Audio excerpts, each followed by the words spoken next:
La paz de Dios, queridos hermanos, en esta noche les enviamos un cordial saludo a nombre de la Sociedad de Jóvenes Guerreros de Luz. Y en esta hora vamos a considerar un pequeño pasaje de la Escritura que se encuentra en el libro de Juan. Y vamos a ir leyendo y desglosando un poco en el capítulo número 5, del versículo del 1 al 9. El título de este pasaje dice El paralítico de Betesda. Y dice el versículo número 1 y 2. Después de estas cosas había una fiesta de los judíos y subió Jesús a Jerusalén. Y hay en Jerusalén, cerca de la puerta de las ovejas, un estanque, llamado en hebreo Betesda, el cual tiene 5 pórticos.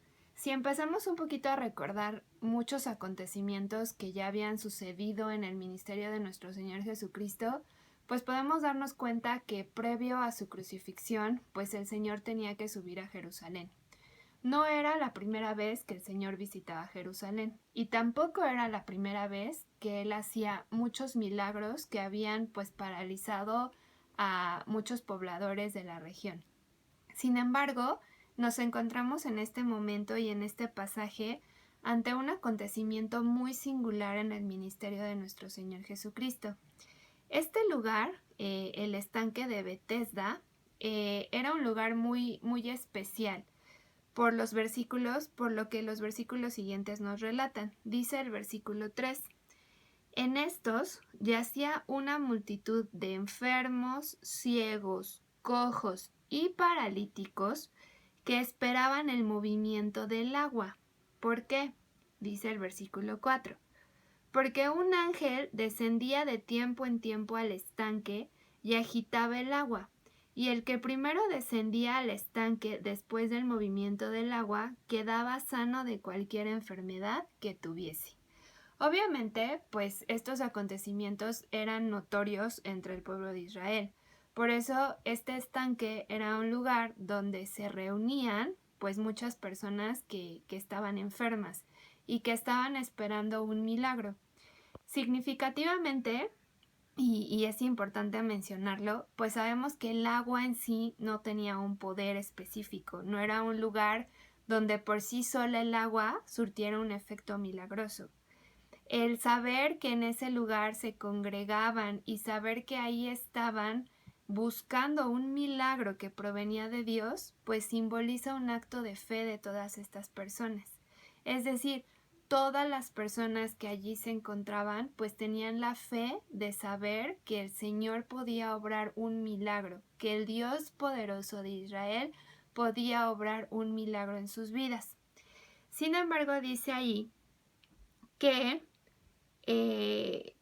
había un hombre en específico, dice el versículo número 5, que hacía 38 años que estaba enfermo.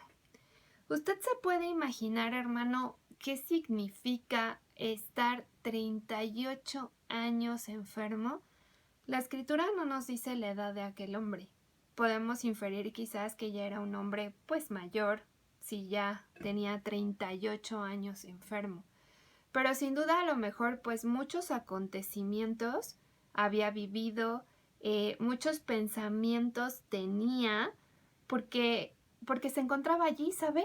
No se había desesperado, a lo mejor no había renegado de Dios, porque ¿a qué lo había llevado esos 38 años de enfermedad? A ir a un lugar en específico donde él sabía que podía encontrar un milagro de Dios. Por eso este hombre se había trasladado desde el sitio donde hubiera vivido a este estanque. Ahí se está mostrando una fe completa en el poder de Dios, porque repito, el agua no tenía poder en sí misma, pero estas personas que ahí se congregaban sabían que Dios de alguna manera podía utilizar esas aguas para obrar un milagro a su favor. Entonces, este hombre dice la palabra que el Señor Jesús lo encontró acostado, es decir, inferimos, por como dice el pasaje, que tenía alguna dificultad para poderse mover libremente. Entonces no debió de ser nada sencillo el que él llegara hasta ese estanque. Y aún sabiendo su condición en la que sabía que no iba a poder correr a meterse al agua en cuanto se viera el movimiento, en la que a lo mejor no tenía a nadie específicamente que lo pudiese sumergir en el momento idóneo. O sea, este hombre bien pudo haberse desesperado y decir, pues, ¿para qué permanezco aquí si jamás voy a poder entrar al agua? Pero esa no fue su actitud. Dice que él ahí esperaba un milagro. Y aquí viene una característica muy especial de este pasaje, porque en muchos pasajes de la palabra de Dios, principalmente en los evangelios, si usted recuerda, pues hubieron muchísimas personas que se acercaron al bendito maestro para pedirle un milagro, para pedirle que lo sanara. Personas que escucharon del Señor Jesucristo y fueron y le dijeron, Señor, si tú puedes, sáname. Si tú puedes, puedes sanarme. Si tú lo quieres, puedes sanarme. Si tú quieres hacerlo, puedes resucitar a mi familiar, a mi siervo. Si tú quieres, Señor, puedes hacer esta obra. Si tú, Señor, lo permites, podemos alimentar a una multitud. En muchas ocasiones fueron personas las que se acercaron delante del Señor Jesucristo solicitando una acción. Pero ¿sabe qué es lo maravilloso de este pasaje? Que aquí dice en el versículo número 6, dice, cuando Jesús lo vio acostado y supo que llevaba ya mucho tiempo así, le dijo, ¿quieres ser sano? En esta ocasión tenemos a nuestro Señor Jesucristo en ese acto de misericordia, acercándose delante de esta persona y preguntándole, ¿qué quieres? ¿Cuál es tu necesidad? ¿Qué necesitas? Es un acto de amor, es un acto de misericordia. Sabemos que previo a estos acontecimientos, pues los hombres no podían tener una relación cercana con el Maestro, no podían tener una comunión directa con el Señor. Sin embargo, aquí vemos ese amor del Padre hacia sus criaturas y esa misericordia en la cual el Señor se acerca y viendo su necesidad, le pregunta cuál era su petición. Y entonces el versículo 7 dice, Señor, le respondió el enfermo, yo no tengo quien me meta en el estanque cuando se agita el agua, y entre tanto que yo voy, otro desciende antes que yo. Jesús le dijo, levántate, toma tu lecho y anda. ¿Qué vio el Señor Jesucristo en ese hombre? Vio su paciencia, vio su perseverancia, pero sobre todo vio su fe.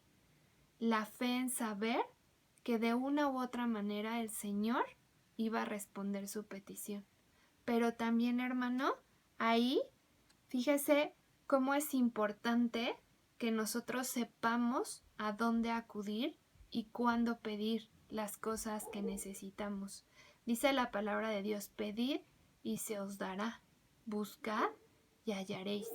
Por eso es necesario que nuestra fe también sea activa y siempre busque el estar en esa comunión con Dios y poner todas las peticiones delante de nuestro Señor Jesucristo. Y dice que al instante aquel hombre fue sanado y tomó su lecho y anduvo. Y este acontecimiento fue muy notorio entre los judíos de la época. ¿Qué nos deja de enseñanza en esta hora este pequeño pasaje, hermano? Primero que nada, la gratitud. Hoy no tenemos que ir a un lugar en específico para poder tener una respuesta de nuestro Señor.